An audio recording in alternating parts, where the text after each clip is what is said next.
اسی طرح سے خطبے میں خاموشی رکھنا، برقرار رکھنا یہ بھی ضروری ہے۔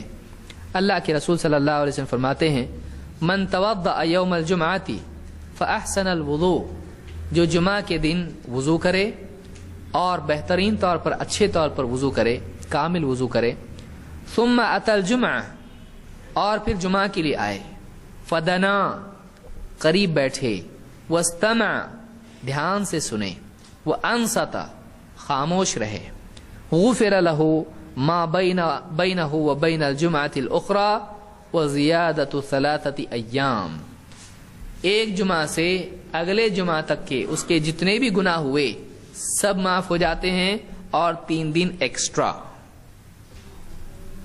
کیوں؟ ایک دن کی وجہ سے کتنا ثواب اللہ کے ہاں، ایک نیکی کا کتنا اجر ہے؟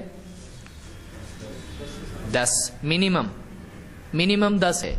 اب ہفتے کے دن کتنے ہیں؟ 7، اب بچے کتنے ہیں؟ 3۔ تو آپ نے کہا کہ ایک جمعہ سے دوسرے جمعہ تک کے گناہ معاف، اور کتنے دن؟ 3۔ تو 10 اور 7 کتنے ہوئے؟ 7 اور 3 کتنے ہوئے؟ 10۔ تو 10 دن کے گناہ معاف ہو جاتے ہیں اگر ایک آدمی ایک جمعہ صحیح ڈھنگ سے گزارے تو۔ اور آپ نے فرمایا وَمَن مَسَّ الْحَصَىٰ فَقَدْ لَغَا، اور جو کنکریوں سے کھیلتا رہا اس نے بےہودہ کام کیا۔ جو کنکریوں سے کھیلتا رہا اس نے کیا کیا؟ بےہودہ کام کیا۔ تو اس زمانے میں مسجد میں کنکریاں ہوا کرتی تھی کہ لوگ ریت کے اوپر بیٹھ کے نماز پڑھتے تھے، یا ہماری جیسی چٹائیاں اور قالین وغیرہ اس زمانے میں نہیں تھے، ریت بچھی ہوئی تھی اور ریت ہی پہ نماز پڑھا کرتے تھے۔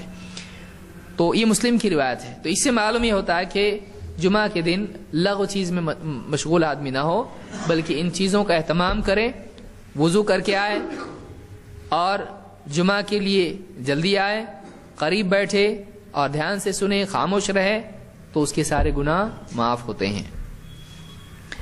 اللہ کے نبی صلی اللہ علیہ وسلم فرماتے ہیں، اس سے یہ بھی معلوم ہوتا ہے کہ خطبے کے وقت خاموشی اختیار کرنا چاہیے۔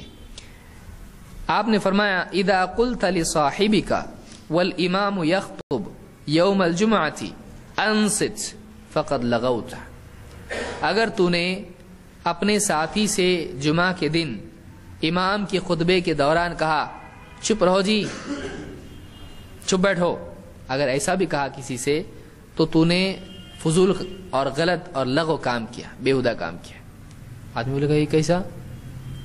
یعنی مثلا آپ چپ بیٹھے ہیں، اب آپ کے بازو والا بات کر رہا ہے، کل کیا کھایا، کہاں گیا تھا، سب کچھ اس طرح کی چل رہی ہے اس کی دونوں کی۔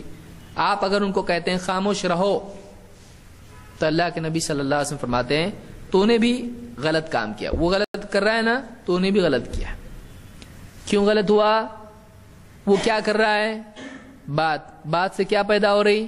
آواز سے کیا ہو رہا ہے؟ ڈسٹربنس۔ تو نے کیا کیا؟ تو نے بھی تو آواز پیدا کی، اور اس سے پاسبلٹی کیا ہے؟ کوئی بھی آدمی اس کو بولے ذرا چپ رہو، خطبہ چل رہا ہے نا، ہاں تم سنو، ہم ہماری بات کر رہے ہیں، اپنا کام کرو، ہاں ایسا بولتا ہے۔ اب بڑھتے بڑھتے کیا ہوا؟ وہ پیار محبت کی باتیں جھگڑے تک گئیں، اور مسجد میں دھوم چالو، دونوں کی مارم پیٹی۔ اب کہے کا خطبہ اور کہے کہ امام صاحب بھی ڈگمگائیں گے خطبے ممبر کے اوپر، ارے کیا ہو رہا دیکھو، ان کو پکڑو ادھر، تو سارا خطبہ کیا ہو جائے گا؟ ڈسٹرب۔ تو اگر کوئی بات کر رہا ہے اس کو اس کے حال پر چھوڑ دیں، اس کا ثواب ضائع ہوا۔